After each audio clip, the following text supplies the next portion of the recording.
박관준 장로님은 1875년 4월 13일 평안북도 영병군 연주성에서 태어났습니다. 어려서부터 글을 배우기 시작하면서 6살 때 천자문을 마쳤으며 일찍부터 학문에 소질이 있었습니다. 장로님은 위로 3명의 형이 있었지만 모두 원인 모를 병을 얻어 차례로 세상을 떠났습니다. 그로 인해 대를 이을 유일한 독자가 되어버린 장로님은 15살 때 2살 연상인 아가씨와 결혼을 합니다. 하지만 그 기쁨은 오래가지 못했고 얼마 안 되어서 아버지와 어머니가 세상을 떠나게 됩니다. 장로님은 마음의 깊은 상처를 받고 우울증에 빠지게 됩니다. 그는 점점 타락하기 시작했고 기생집을 들락거렸으며 술주전뱅이가 되었습니다. 아버지에게 물려받은 전 재산을 술값으로 날렸으며 땅 문서까지 팔면서 술값을 냈습니다. 그는 병까지 얻어서 알아누웠고 어느 날 잠에서 깨어 정신을 차려보니 빈 털터리가 되어 있었고 자신은 죽을 병에 걸려있는 상태였습니다. 그러던 중 하늘에서 이상한 소리를 듣는 신비한 체험을 하게 됩니다. 술독에 빠져 살지 말고 십자가의 피를 믿어라 라는 음성이었습니다. 그 후 장로님은 자석에 빨려가듯 교회에 갔고 예수님을 영접했으며 술을 끊고 병도 치유되었습니다. 그는 3년 동안 열심히 공부해서 의사 자격증을 땄고 그가 병원을 차리자 사람들은 동서남북 사방에서 몰려왔습니다. 얼마 지나지 않아 자신이 모두 탕진했던 재산의 몇 배나 되는 돈을 다시 일구게 되었고 장로님은 이 돈을 하나님께서 주셨다고 생각하고 뜻깊게 사용할 수 있도록 기도했습니다. 기도의 응답으로 그는 우선 시내에 학교를 세웠습니다. 둘째로 통신 발달을 위해 우체국을 세웠으며 셋째로 점점 몰려오는 신자들을 위해 예배당을 세웠습니다. 그는 300호가 넘는 큰 마을의 기아집을 사들여 한쪽은 예배당으로 다른 한쪽은 병원으로 사용했습니다.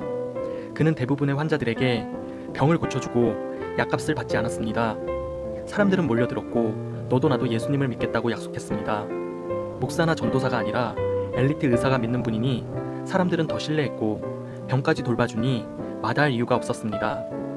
그의 병원 정문에는 요한복음 3장 16절 하나님이 세상을 이처럼 극진히 사랑하셔서 독생자 외아들을 보내주시어 그를 믿는 사람은 누구든지 멸망하지 않고 영원한 생명을 얻게 하여 주셨다 라는 말씀이 적혀 있었고 그의 진료실 벽에는 나는 육신의 병자보다 영혼의 병자를 고치기를 더욱 바란다 라는 문구가 있었습니다.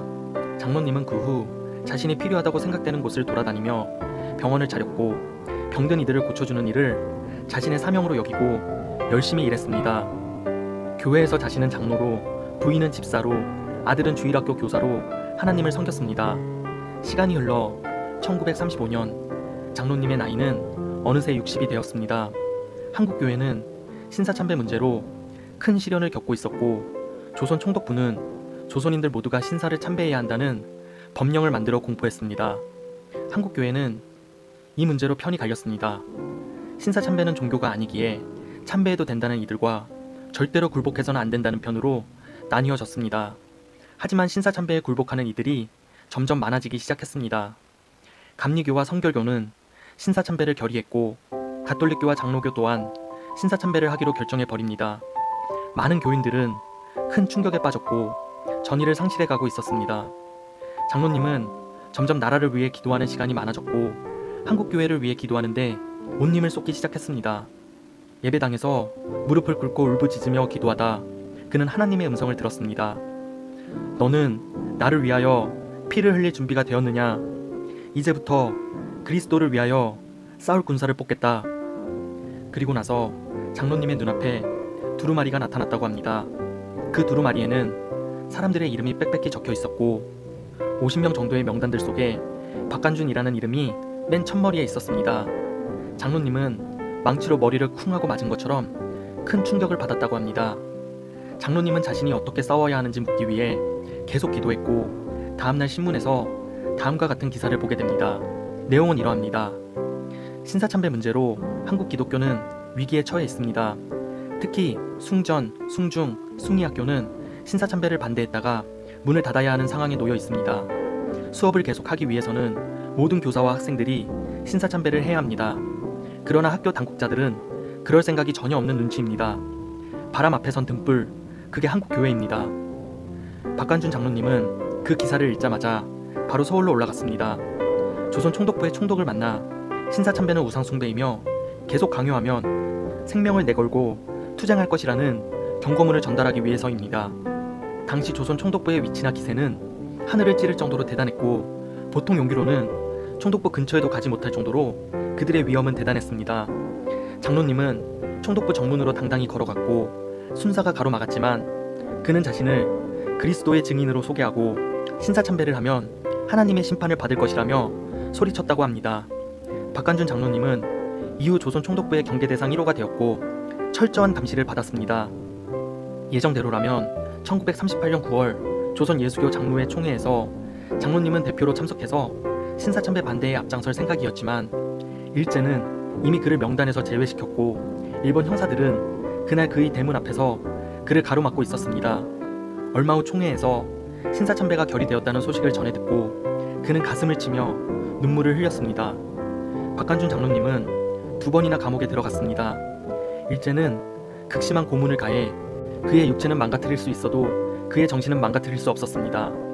그는 감옥에서 기도하는 중 일본으로 가라는 하나님의 음성을 듣습니다. 그리고 감옥에서 나오자마자 일본으로 떠날 계획을 세웁니다. 장로님은 우선 일본 말을 잘 하지 못하니 동행할 사람을 찾기 위해 함께 일본으로 갈 사람을 물색했습니다. 막막했지만 하나님께 의지했고 즉각 응답해 주셨습니다. 안희숙이라는 믿음의 여성을 만나게 해주셨고 그녀는 보성여학교 교사로 있다가 신사참배를 거부해서 학교에서 쫓겨난 여성이었습니다. 일본에 유학을 다녀온 경험이 있어 일본어도 유창했습니다. 장로님은 이 사람이 틀림없다 라는 확신을 가지고 그녀를 만났습니다. 안희숙은 장로님이 생각하는 것보다 더 강하고 용감한 전사였으며 둘은 일본으로 떠나기로 결심하게 됩니다. 하지만 안희숙은 일본행 여권을 만들 수 있었지만 장로님은 총독부에서 찍힌 인물이라 여권을 내어주지 않았습니다.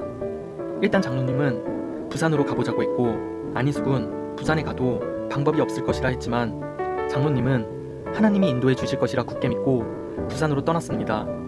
둘은 여객선 티켓을 구매한 뒤 배에 오르는 줄에 섰습니다. 일본 형사가 배표와 여권 검사를 하고 있었고 두 사람 모두 가슴이 두근두근 거렸습니다. 그런데 참으로 희한한 일이 일어났습니다.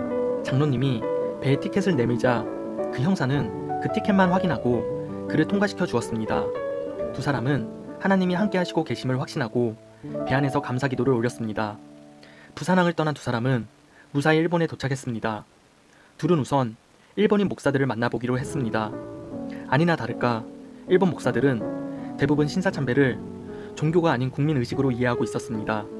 장로님은 그들에게 신사참배는 하나님의 10계명 중 1계명과 2계명을 어기는 강력죄임을 강조했고 그의 주장에 동조하는 이들도 늘어갔습니다. 그렇게 동경에 온 지 40일이 지났고 높은 관리들을 찾아다니며 신사참배 강요를 막아달라고 간곡히 요청했습니다. 그리고 같은 뜻을 가지고 있는 일본인 목사들에게도 부탁했습니다. 하지만 일본 제국의 중대한 정책이 이 두 사람의 힘에 의해 바뀌는 것은 계란으로 바위를 치는 것과 다를 게 없었습니다. 장로님은 일본 관리들과 목사들을 찾아다니는 것은 시간 낭비라는 것을 깨닫고 다른 방법을 찾기로 합니다.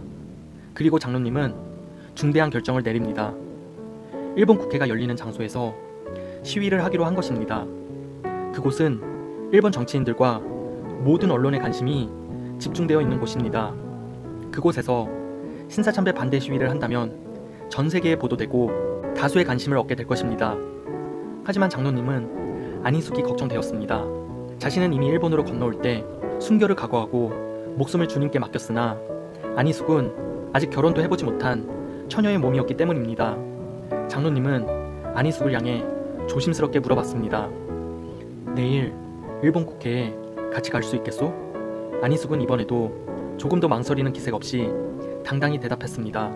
네 장로님, 어디든 같이 가겠습니다. 장로님은 미안하다고 말했고 안희숙은 한국교회를 위해 목숨을 바칠 각오로 일본에 왔다며 장로님에게 자신의 뜻을 밝혔습니다.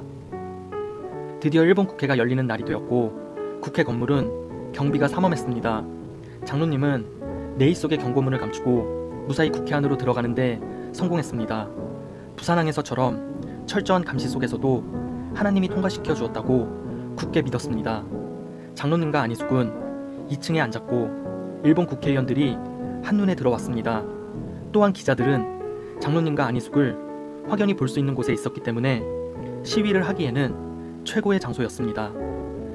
국회의장이 들어오고 모든 자리가 꽉 차고 국회가 막 시작하려고 할 때 장로님은 자리에서 박차고 일어나 우렁찬 목소리로 자신을 소개하며 내일 속에 숨겨두었던 종이 뭉치를 아래로 던졌습니다.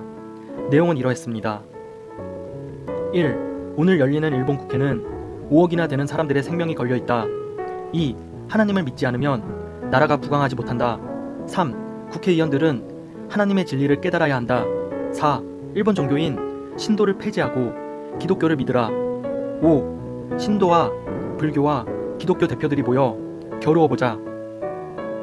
종이 뭉치가 떨어지자 방청석에서 누군가가 폭탄이다 라고 소리쳤고 국회 안은 대소동이 일어났습니다.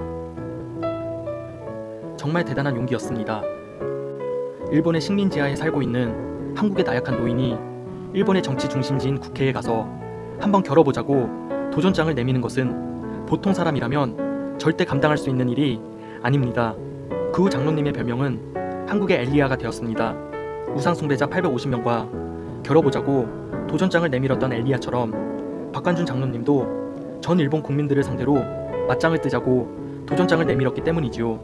장로님과 안희숙은 현장에서 체포되었고 이 사건은 일본 신문에 대문짝만하게 보도되었습니다. 한국인은 물론 일본인들까지 국회에서 경고문을 던진 노인의 용기와 배짱을 칭찬했습니다. 박관준 장로님과 안희숙은 1개월 후 한국으로 이송되어 평양경찰서에 갇혔고 장로님은 특별관리 대상자였습니다. 극심한 고문을 당하면서 몸은 쇠약해질 대로 쇠약해졌습니다. 재판을 받으러 가는 길에 힘에 부칠 정도로 숨을 헐떡였지만 재판장까지 가는 길에도 자신을 부축하는 간수에게 전도를 했다고 합니다. 자네도 예수를 믿게나 예수를 믿으면 이렇게 좋다오. 감옥에 있는지도 5년이 흘렀습니다. 재판은 계속되었고 판사와 다른 이들이 보는 앞에서 박관준 장로님은 이렇게 말했습니다. 금년에는 당신들이 아무리 나를 내보내려고 해도 안 될 것이오. 그러나 내년에는 당신들이 아무리 나를 붙잡아 두려고 해도 또 안 될 것이오. 결국 그의 예언은 적중했고 다음해 1945년 8월 15일 한국은 해방을 하고 일본은 항복하게 됩니다. 하지만 애석하게도 박관준 장로님은 해방이 되기 전 순교합니다. 장로님은 감옥에 있던 어느 날 기도 중에 환상을 보고 그때부터 70일간의 금식 기도를 했습니다. 아무것도 먹지 않고 70일을 견디는 일은 의학적으로 불가능한 일이지만 그는 하나님이 간섭하시면서 육신의 배고픔이 어느 순간 사라졌다고 고백했습니다. 금식 70일째 되던 날 기도하던 중 그는 신비한 광경을 보았다고 합니다. 흰옷을 입은 예수님이 하늘에서 내려와 박장로의 머리를 쓰다듬으며 말씀하셨다고 합니다. 관준아, 감옥도 오늘이 마지막이다. 내일 이 감옥에서 나가 정확히 3일 후에 나 있는 곳으로 오너라. 내가 그때 면류관을 너에게 달아줄 것이다. 다음날 장로님은 예수님의 예언대로 석방되었고 그의 몰골은 말이 아니었습니다. 그는 가족들과 교우들을 보자마자 안희숙의 안부를 물었지만 가족들이 대답을 못하자 안희숙이를 두고 감옥에서 혼자 나올 수 없다며 다시 감옥으로 돌아가겠다고 했지만 가족들은 그를 억지로 인력거에 오르게 했습니다. 그리고 정확히 3일 후 오전 10시에 그는 마지막 예배를 드리고 조용히 숨을 거두었습니다. 그날이 1945년 3월 13일이었고 그 후 5개월 뒤인 8월 15일 대한민국은 일본의 식민지로부터 해방하는 날을 맞이합니다. 나라가 위중한 때입니다. 여러분 함께 기도하고 주님께 전심으로 나아가는 제를 되게 간절히 바라고 원합니다. 순교자도 주님께서 세우실 것이며 순교하는 자도 기쁨을 할 것입니다.